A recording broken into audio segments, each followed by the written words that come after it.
Good morning. This is Hannibal here from the HannibalTV.com with a UFO news update. I already did a report where I went through the official U.S. Senate Intelligence Committee report on UFOs, which are also known as unidentified aerial phenomenon. They did two reports last week. One was 9 pages released to the public, and there was a more detailed one that was released to Congress, from my understanding, that has classified information in it. I'm sure some of that will be leaked. But U.S.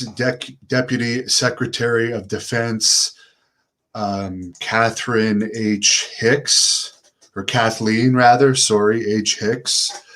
put out a memo on Friday as well that I only found out about through the Black Vault today. And this is very interesting because this is a memo related to UFOs that is for senior Pentagon leadership. And I'm putting it up right now, and I will read it. And it's basically a memo talking about the importance of figuring out what these UFOs are over Department of Defense training ranges for the safety of the Department of Defense. And I will actually read it for those listening to this by audio. The subject is unidentified aerial phenomena assessments. A recent report from the Office of the Director of National Intelligence highlights the current challenges associated with ascertaining unidentified aerial phenomena, UAP, occurring on or near Department of Defense training ranges and installations. It is critical that the United States maintain operations, security, and safety at DoD ranges. To this end, it is equally critical that all U.S. military air crews or government personnel report whenever aircraft or other devices interfere with military training. This includes the observation and reporting of UAPs. The report also confirmed that the scope of UAP activity expands significantly beyond the purview of the Secretary of the Navy, who heads the Unidentified Aerial Phenomena Task Force, and suggested process improvements to ensure timely collections of consistent data on UAPs. Consistent with these recommendations, and to improve partnership with the ODNI and other non-DoD organizations, I direct the Office of the Undersecretary of Defense for Intelligence and Security to develop a plan to formalize the mission currently performed by the Unidentified Area Phenomena Task Force, UAP Task Force.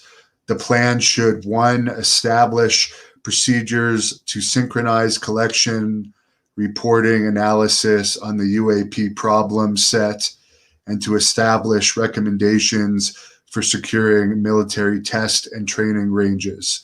2, identify requirements for the establishment and operation of new activity to include the organization, alignment, resources, and staffing required, as well as any necessary authorities and a timeline for implementation. 3, be developed in coordination with the principal staff assistants to the chairman of the Joint Chiefs of Staff, the secretaries of the military departments, and the commanders of the combatant command, and with the DNI and other relevant interagency partners. All members of the department will utilize these procedures to ensure that the UAP task force, or to follow up on activity, has reported UAP observations within 2 weeks of occurrences. So, very interesting memo there from Kathleen H. Hicks. And again, that was to all senior Pentagon leadership. So, some people will say, well, the UAP report that came out last week, this is all information that was already out there pretty much, and it's disappointing and so forth. However, you have to remember, if you don't follow this stuff and you don't research it, you might not know this. And the important thing about that report that came out last week is it was officially released. It confirmed that these things exist to the public.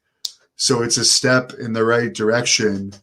And then this letter, this memo, is talking about this issue of the problem of these UAPs over Department of Defense training ranges. You people, the naysayers could say that, oh, it's just birds, it's just weather balloons, oh, it might just be another country spying on us who have leapfrogged us in technology. No big deal. Don't worry about it. Just laugh about it and ignore it. But I'm pretty sure these trained observers at the Department of Defense would not be putting out a whole report on it if, with all of their high-tech data collections, resources, these things are just balloons.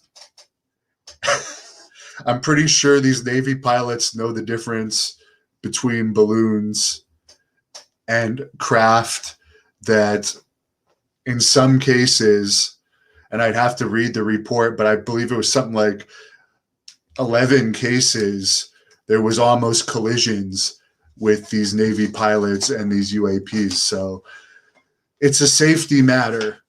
People can say, oh, there's sect leaders out there. And by the way, Stephen Greer is a sect leader by definition, for anyone that knows who this con artist is. But he basically encourages people to pay money, so he'll teach you about ways to allegedly telepathically communicate with these things, and they all want peace, nothing to worry about. Trust him. Just buy his movies. They're for sale if you want to watch them, and pay for his app, and you don't have to worry. There's no security issue. Well, these things aren't telling us what they are, and we shouldn't have to pay some guy that is basically a sect leader to find that out. But that's just my little rant on Stephen Greer that has nothing to do with this report, other than the importance that military officials are taking this serious. Tommy says, you don't know UFOs until you have been dissected by one. All I know about them is I find them interesting and concerning, that no matter what they are, that they're in our airspace. And I also am very curious to know what these things do underwater, because more often than not, these things are able to also operate under the water. Adam of Grayskull, Prince Adam himself, has been into UFOs since 1992. I've only been into them since about 2013, when the Canadian government admitted in a news report that they exist. However, they were not going to fund them or research them at all. They're just going to allow people to independently research them.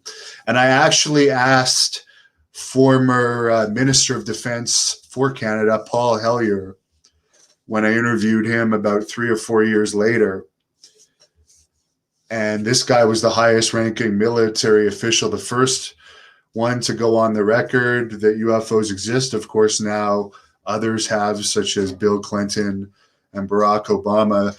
But Paul Hellyer said that it was bullshit that the Canadian government wasn't really investigating UFOs, because these things are operating in airspace that's supposed to be secure, and the government just wouldn't be interested in them. I don't know. That seems like a fairly pressing matter to me. Adam thinks the report was nothing. Well, you said it yourself. You've been into UFOs since 1992, so of course it's nothing new to you. But you have to understand that most of the public still doesn't even believe in these. I use my parents as examples. So any official report coming out saying that they're real is a good thing, because the more people realize they're real, the more people are going to want answers. And then the chances of getting answers are more likely to happen. Joanne Payne says she's frustrated that the media in the UK are keeping things real quiet. Of course, one of the guys, just to plug a video that I'm really proud that I did, was with Nick Pope earlier this year, who was once in charge of the UK's UFO desk. And he's an advocate that more information should be out there. We're stepping in the right direction for sure. So I just wanted to update everyone. The link to that memo, for anyone that wants to read it themselves, just search it up online. And the UFO report link is in the description of this video. Thank you for watching the Hannibal TV. Please like this video if you enjoyed it.